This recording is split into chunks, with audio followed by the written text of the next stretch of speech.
formerly Kelsey Donelon, you'll see both.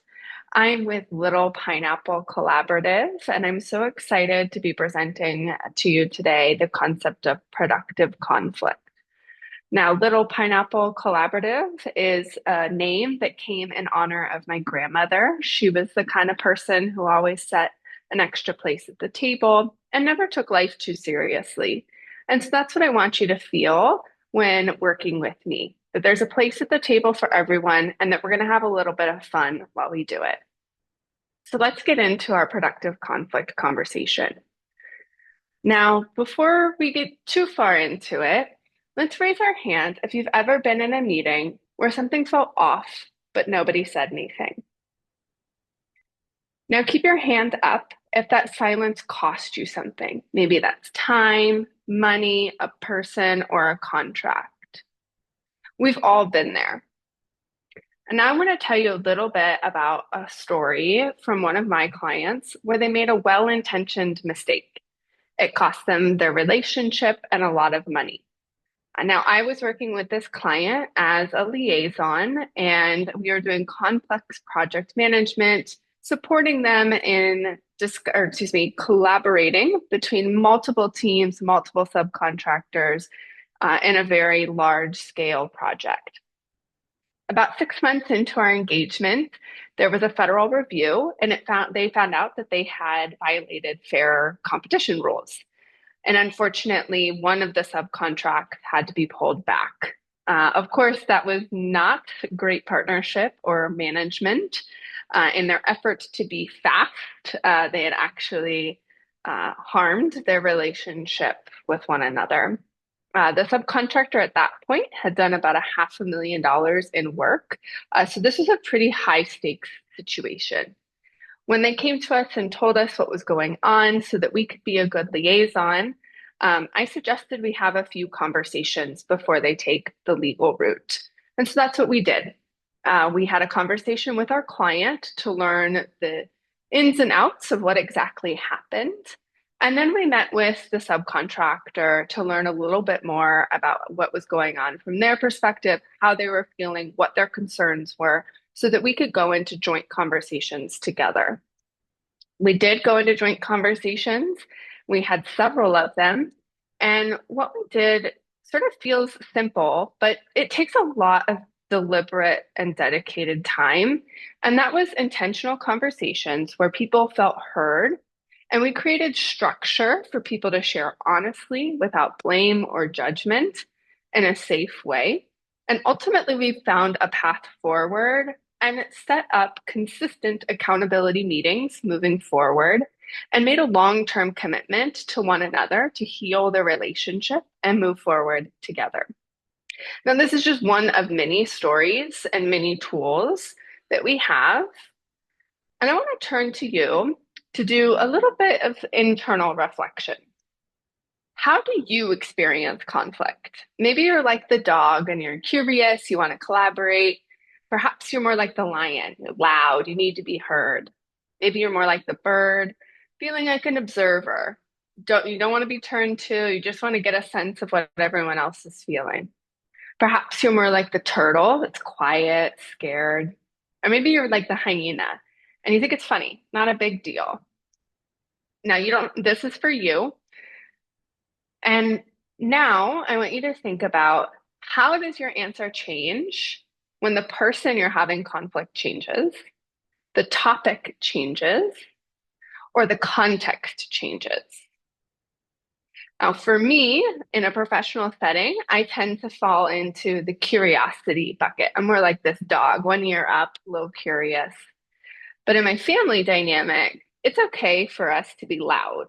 That's a form of respect and care for one another, is to make sure each person is heard. So I tend to fall into that category. So it all depends. There's no right or wrong answer. This is really about awareness and building our own internal understanding of how we might react in a situation. Now I want to expand our thinking of conflict, thinking about it more as a spectrum. And this reframe, I think, helps us move from it being really scary to there being possibilities and openness.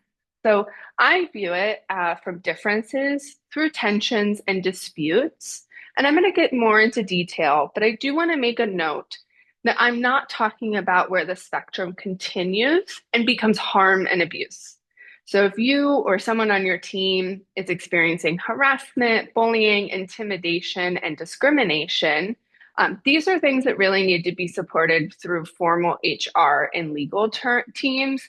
We are not asking people to tolerate forms of harm and abuse, but there are lots of opportunities in conflict along that spectrum I shared. So when we think about differences, it's really defined as a point or a way in which people or things aren't different. This could be a difference in communication styles or a difference in interpreting behaviors. I think differences are what make teams strong. That's where we lean into each other's strengths, we support one another, and we can collaborate in meaningful ways. Now, tension is somewhere where we get a little bit further. And this is a mental or emotional strain, and typically when we're stretched beyond our comfort zone. Now, I want to be clear that this is a stretch zone and not our panic zone. We don't want to put anyone in a panic zone. When we're in this tension space, this could be how we manage a project. This could be tensions in the best way to manage a budget after a large scale cut. And this is typically where there's a little bit more of a rub than a difference, and also not quite an argument. There's still room for innovation, collaboration, and opportunity. Now, when we get into a dispute, there's been a disagreement, an argument, or a debate. And this could be a dispute between team members about a message that maybe was sent to a partner without their approval, or it could be a dispute in a communication breakdown. In this space, there's still opportunity, and oftentimes can stop something from going out to market with a slogan that's not going to resonate, or perhaps prevent staff from getting misinformation by having it properly reviewed. Now, when this conflict across the spectrum goes unresolved, it presents itself to us in a couple of ways, or not just a couple, a few. There's avoidance, competition, you see accommodation often, disrespect, authoritarian decision making, and low morale. We all have seen this, we hear it, we feel it. But when we're able to actually address it, we can turn this into productive conflict. And what productive conflict looks like is collaboration, compromise, trust, respect, shared power, collective decision making, and iteration. And I want to underline iteration. That also means an acceptance that we're all going to make mistakes and that we're all going to have failures along the way. And how do we work together to really rebuild when that happens? Now, I think that differences in perspectives in productive conflict help create space for us to lean into strength. Tensions, when they're named with care, really become trust and allow us to build deeper collaboration. And then disputes, when they're facilitated well, become really strong relationships and partnerships. I think as leaders, we have an opportunity to be more fluent in these concepts and tools so that we can make choices to create environments where people feel comfortable and safe to try new things. Now, productive conflict doesn't happen by accident, so let's get into some of the ways that we can create an environment for it to happen. I think of this as sort of cycles of responses because these are happening in tandem oftentimes and together. So proactive typically occurs before a conflict has happened. This might be a new team you're entering. This also might be a new team member coming onto your team, or just culture shift that you want to prompt. And now this is a practice of deep listening and being open to feedback. So a guiding question I ask myself is, how am I showing up and how am I letting others show up? As we move further along, there's reactive strategies. So this is moments where you have to set the tone and correct either information or behavior. For example, we've all been there where we've had to correct our name, or we've seen someone correct a name in the moment. Or perhaps there's incorrect information being shared. We typically want to catch that quickly and make note of it without creating shame or blame. Some of the guiding questions I ask myself for this one is, does it need to be said now and by me? Finally, there's responsive. And responsive are those long-term commitments we make to each other's growth, learning, and healing. This typically happens after a conflict has occurred and when we're working together to move to a more collaborative space. So questions I ask myself are, how can we normalize conflict as a form of collaboration, sort of receive that feedback, feed into accountability? And the second part of that question is, how can we build the culture that we want? Without structure and without intentionality, culture builds by itself. So this is really an opportunity to create a culture where we feel safe and comfortable, engaging in differences and working together to make ideas better. Now, I also want to note that this isn't that we forget that the problem has occurred, but we go step by step to to build trust again, and go at everyone's pace. Now, I only have time today to share one tool with you. So I'm going to focus on a tool that I find really helpful and kind of spans all three of these response types. And that's questions as a tool. By being able to ask better questions, we can reframe and create safe spaces where there's less blame and judgment.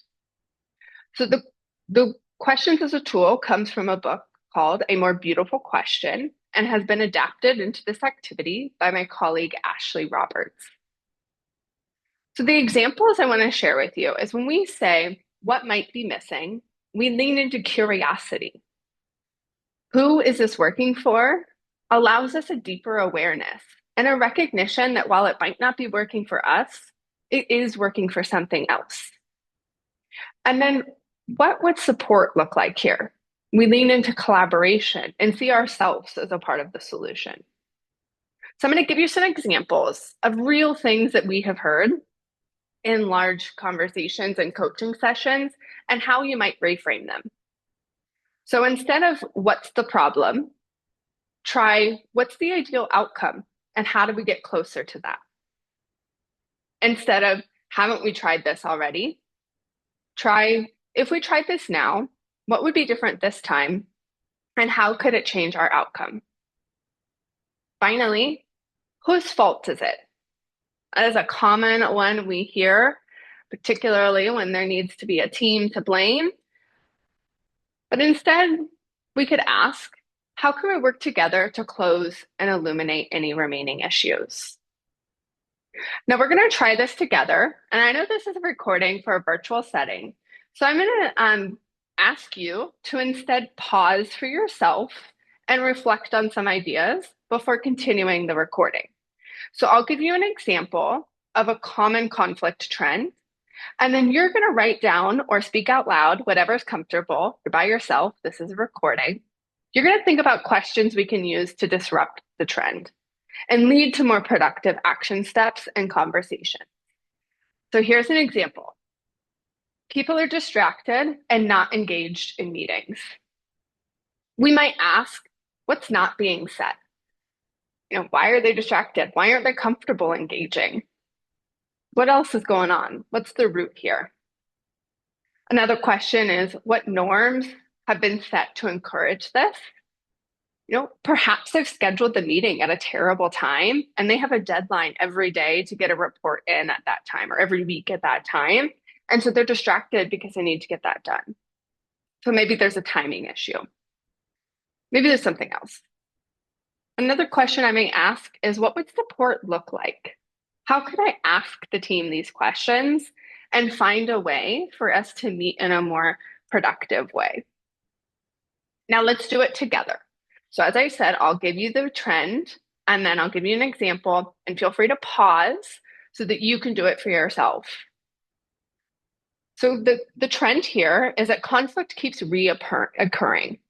Perhaps you have reoccurring timeline issues, old patterns resurfacing, or repeated perceived disrespect.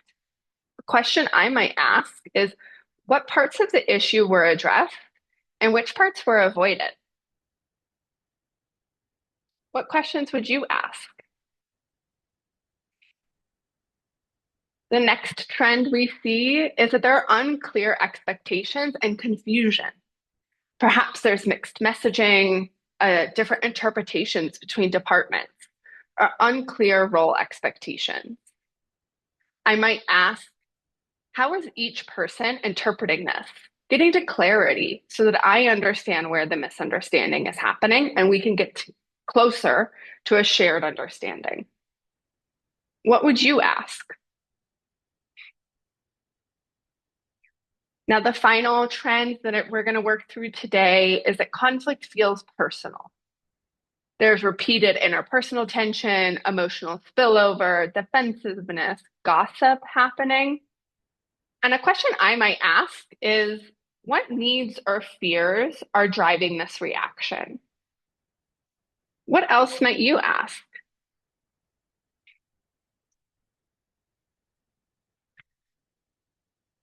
Thank you for participating in that. I hope you got some good questions out of today. And if any of this resonated with you, let's chat.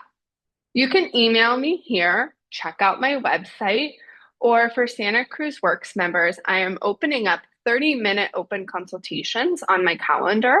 So you can email me or look out for the newsletter article with the scheduling link, and we can spend some time chatting about a topic, a conflict, or anything else that's on your mind. Thank you.